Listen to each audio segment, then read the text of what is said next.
नमो बुधाय, जय भीम, जय भारत, जय संविधान। साथियों आजकल हम देख रहे हैं लगातार पूरे भारत के अंदर दलितों के ऊपर, पिछड़ों के ऊपर, आदिवासियों के ऊपर और माइनॉरिटीज के ऊपर लगातार जुल्म बढ़ गए हैं।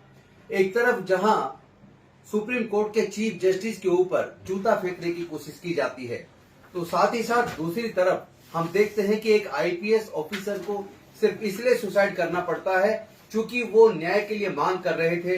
उनकी पत्नी भी आईएएस ऑफिसर है, उनका साला एमएलए है, साले की वाइफ भी आईपीएस ऑफिसर है और भी कई लोग उनके घर में अधिकारी हैं।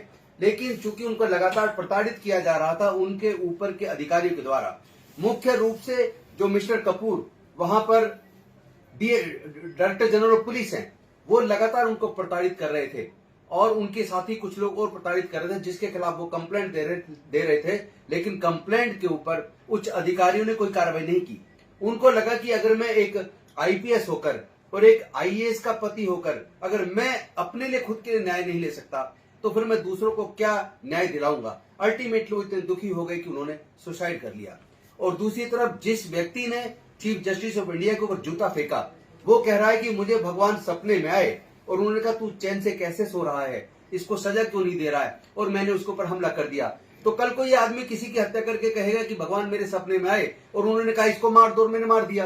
ये देश में आखिर चल क्या रहा है? क्या देश में कानून का शासन है? खुलेआम कोई भी व्यक्ति, मतलब इतने ऊंचे पद पे, इतने जो गरिमापूर्ण पद है, जो पूरे भारत को प्रतिबिंबित करता है, सर्वोच्च न्यायालय के मुख्य न्यायाधीश के ऊपर हमला और उसके ऊपर उनके जो साथी जजेज हैं उनकी तरफ से कंटेम्प्ट ऑफ कोर्ट की कोई कार्रवाई अभी तक नहीं हुई है। और वो व्यक्ति कह रहा है अगर दोबारा भगवान मुझे कहेंगे तो मैं फिर हमला करूंगा। तो आखिर ये भगवान केवल दलित, पिछड़े, आदिवासी वर्गों के खिलाफ क्यों है? इसका जवाब तो इन लोगों को देना पड़ेगा। साथ ही साथ साथियों, आपने देखा जिस तरह हरिओम वाल्मीकि को भीड़ ने इकट्ठा होकर पीट पीट कर मार दिया, और न केवल मारा है बल्कि उन्होंने ये भी दिखाने की कोशिश की है कि वो लोग ना किसी न्यायालय को मानते हैं, ना किसी पुलिस को मानते हैं, ना किसी जांच एजेंसी को मानते हैं। और जब उस मरने वाले व्यक्ति ने मरने से पहले कहा राहुल गांधी अपने अंतिम क्षणों में, तो उन्होंने कहा हो राहुल गांधीवादी, यहां तो सब बाबावादी है। तो क्या बाबा जी यानी योगी आदित्यनाथ जी ने लोगों की हत्या करने की खुली छूट दे दी है? क्या उनका कानून में भरोसा नहीं है, संविधान में भरोसा नहीं है? चाहे जिस मर्जी को मार दो। ऐसे लोगों को बेहद सख्त सजा देने की जरूरत है। और साथियों, एक एडवोकेट अनिल मिश्रा ग्वालियर से, जिसको तथाकथित कांग्रेस का लोग बता रहे हैं, लेकिन वो कांग्रेस का नहीं है। मैंने कांग्रेस के सारे उच्च अधिकारियों से बात की और पता लगा उसका कांग्रेस से कोई लेना देना नहीं है। लेकिन कुछ लोग जानबूझकर दुष्प्रचार कर रहे हैं, भारतीय जनता पार्टी की तरफ से खेल रहे हैं और वो लोग ये प्रचार कर रहे हैं कि कांग्रेसी है और ये डॉक्टर बाबा साहेब अम्बेडकर का अपमान कर रहा है, डॉक्टर बाबा साहेब अम्बेडकर के खिलाफ बोल रहा है। और वो कह रहा है कि डॉक्टर बाबा साहेब अम्बेडकर ने नहीं बल्कि बीएन राव ने संविधान लिखा। अरे कम से कम पहले इतिहास के पन्नों को पढ़ो, जो कॉन्स्टिट्यूशनल डिबेट्स हैं उनको पढ़ो, तो आपको पता चलेगा बीएन राव जी ने जो एक छोटा सा 4-5 पन्ने का एक कॉन्स्टिट्यूशन का जो एक प्रारूप दिया था, उस प्रारूप से देश नहीं चल सकता था। इसीलिए संविधान सभा ने ड्राफ्टिंग कमेटी बनाई 7 सदस्य की और ड्राफ्टिंग कमेटी का चेयरमैन डॉक्टर बाबा साहेब अम्बेडकर को बनाया।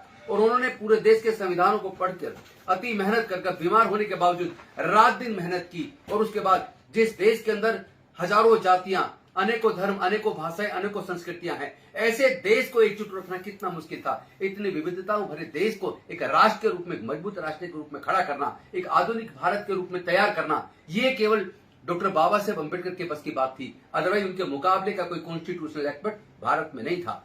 तो इस तरह की झूठी बात करके कोई व्यक्ति डॉक्टर बाबा साहेब अम्बेडकर को अगर ये सोचता है कि वो उनको धता बता देगा तो गलत सोचता है। क्योंकि जब आप सूर्य के ऊपर थूकेंगे तो थूक आपके मुंह पर आके गिरने वाला है। आपकी बातों में सत्यता नहीं है। अदरवाइज आप पूरी कॉन्स्टिट्यूशनल डिबेट्स को पढ़कर आके सारे डॉक्यूमेंट निकाल के आइए, सामने बैठिए, फिर हम बताते हैं आपको संविधान किन चरणों में कैसे लिखा गया। और संविधान सभा ने जब ड्राफ्टिंग कमेटी बनाई, उसके अंदर जो ड्राफ्टिंग कमेटी के सदस्य थे, ज्यादातर सदस्यों का उसमें योगदान भी नहीं रहा, क्योंकि कुछ लोग विदेश में अपने व्यापार की वजह से रहते थे, कुछ लोग बीमार थे। अल्टीमेटली पूरी की पूरी जिम्मेदारी संविधान को लिखने की डॉक्टर बाबा साहेब अम्बेडकर के ऊपर आ पड़ी और उन्होंने बखूबी उस जिम्मेदारी को निभाया।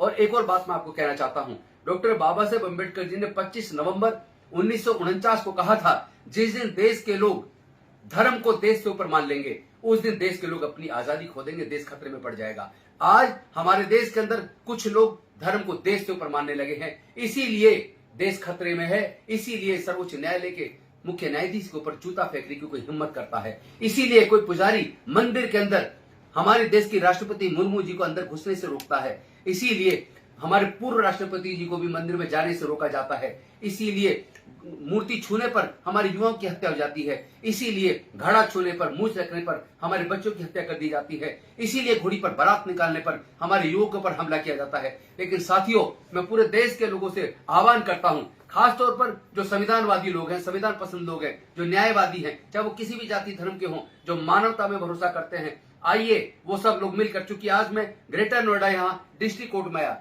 यहाँ मेरे सारे दोस्त एडवोकेट्स मिल गए और सारे दोस्त इकट्ठे हैं। सब के सब कह रहे हैं संविधान बचाने की इस लड़ाई को, सामाजिक न्याय की इस लड़ाई को हम मिलकर लड़ेंगे। और यहाँ अभी तो चूंकि छोटा चैम्बर है, बहुत सारे एडवोकेट सामने बिठाएं, उस बगल वाले चैम्बर में बिठाएं, पीछे वाले चैम्बर में बिठाएं, तो सैकड़ों की मात्रा में वकील साथी इकट्ठे हुए, उन्होंने स्वागत किया, उसका तो मैं आभार व्यक्त करता हूँ। लेकिन मैं सारे साथियों से इस बात से खुश हूँ, क्योंकि ये सारे साथी एडवोकेट होकर जानते हैं कि संविधान की अहमियत क्या है।